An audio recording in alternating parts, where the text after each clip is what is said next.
Bonjour, j'espère que vous allez bien, que vous êtes en forme. Aujourd'hui, je suis dans la forêt tropicale de Toulouse, n'est-ce pas, comme vous pouvez le constater. Et c'est parti pour une nouvelle vidéo.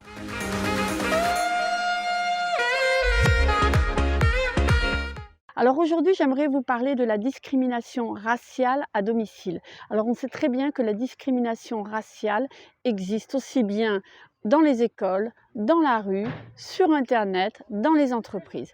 Et malheureusement, elle existe aussi à domicile. Alors comment que ça se passe ?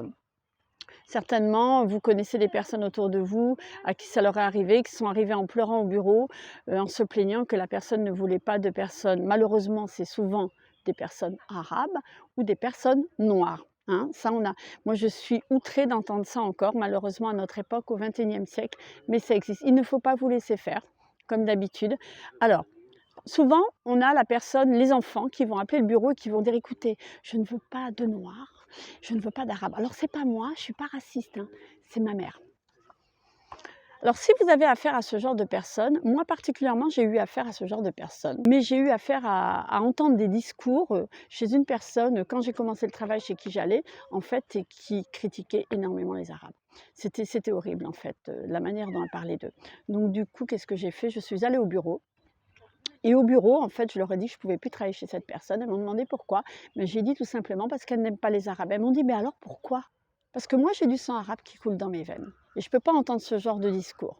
Mais malheureusement, il y a des personnes, on se fout complètement d'elles. Alors, c'est-à-dire que il faut savoir un truc, c'est que les personnes âgées à domicile, elles ont besoin de nous. D'accord? Nous, pas particulièrement de la personne qui est raciste. Parce que de travailler en tant qu'auxiliaire de vie, vous allez dans n'importe quelle association, il y en a. Et en plus, en CESU, vous pouvez travailler en CESU et choisir votre personne. Tandis que trouver des auxiliaires de vie compétentes, ça, c'est beaucoup plus dur en ce moment. Donc déjà, il faut leur faire comprendre ça à ces personnes, bien sûr, gentiment. Et puis, le prendre un petit peu avec humour, entre guillemets. C'est-à-dire que leur expliquer qu'on est tous égaux. Voilà. Si on se déshabille là, qu'on est tout nu, à part la couleur de peau, on est fait de la même manière. D'accord? On mange de la même manière, on marche de la même manière, on réfléchit de la même manière. Donc, il faut peut-être aussi amener un petit peu d'humour avec ces personnes qui ont des a priori, ces personnes âgées, certaines, bien sûr, il y en a plein qui n'ont pas ce genre de problème avec les personnes étrangères, bien sûr, heureusement. Il y en a au contraire, c'est un enrichissement parce que la personne va cuisiner autrement, va parler aussi de sa culture, de sa façon.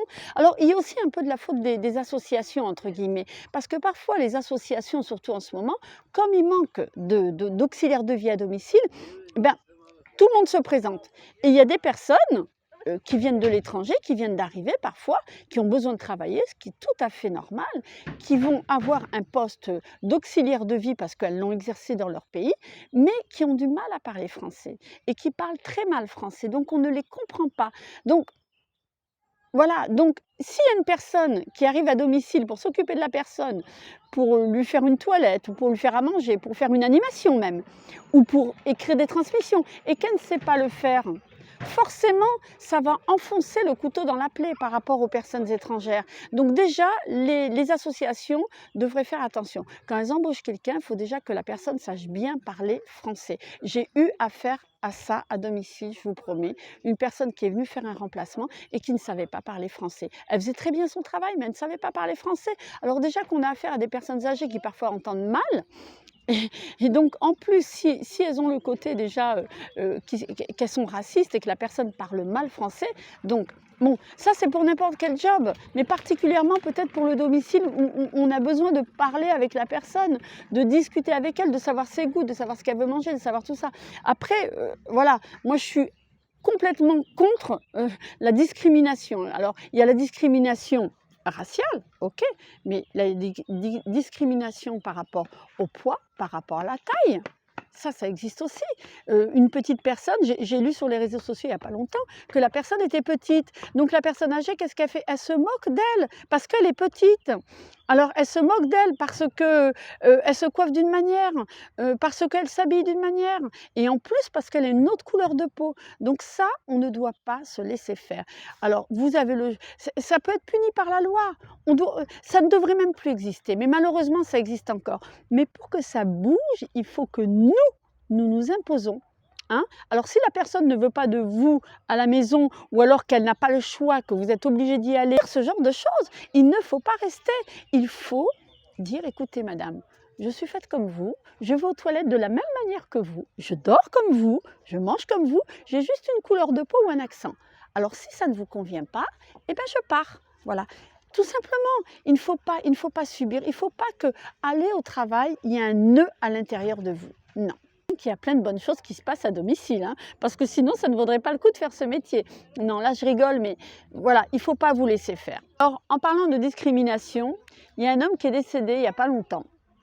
Il mesurait 1,50 m et à mon avis, on a beaucoup rigolé de lui quand il était plus jeune parce qu'il ne mesurait qu'1,50 m et pourtant ce monsieur qui est décédé, qui s'appelle Robert Marchand, qui est décédé à 109 ans il y a quelques jours, était le doyen des cyclistes dans le monde. C'était le plus vieux sportif cycliste du monde.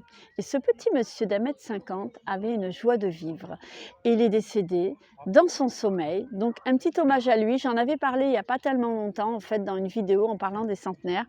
Et en fait, ce monsieur a eu un discours incroyable. Alors, et il a écrit, ce monsieur, au président de la République au début du confinement. Il a dit: le sport, je crois en être la preuve vivante, est un remède contre la maladie et un facteur de santé. Il a écrit ça parce que les centres de sport étaient fermés, donc du coup les jeunes et les moins jeunes se sont retrouvés sans faire de sport. Et lui, en fait, il avait installé un vélo d'appartement, donc il a continué à faire du vélo. Il avait plusieurs records de l'heure dans sa catégorie. Et le dernier, c'était en janvier 2017, donc à 105 ans. Il a parcouru 22 km en 1 heure. Son secret, c'était ne pas boire, ne pas fumer, boire un petit peu, il a dit, mais très très peu, avoir une bonne hygiène de vie et faire du sport tous les jours. Tous les jours, il faisait minimum 10 à 15 km quand il était très très âgé, de vélo par jour. Avant, il en faisait bien plus. Alors voilà, c'était un petit hommage à Robert Marchand, 109 ans, qui est décédé il y a quelques jours. Et moi, j'aime bien parce que ça existe des personnes âgées qui vivent longtemps et en bonne santé. Et je pense qu'il y en aura de plus en plus. Voilà, je voulais vous remercier de me suivre et je vous dis à très bientôt pour une prochaine vidéo. Bien sûr, dans la joie, la bonne humeur, la couleur.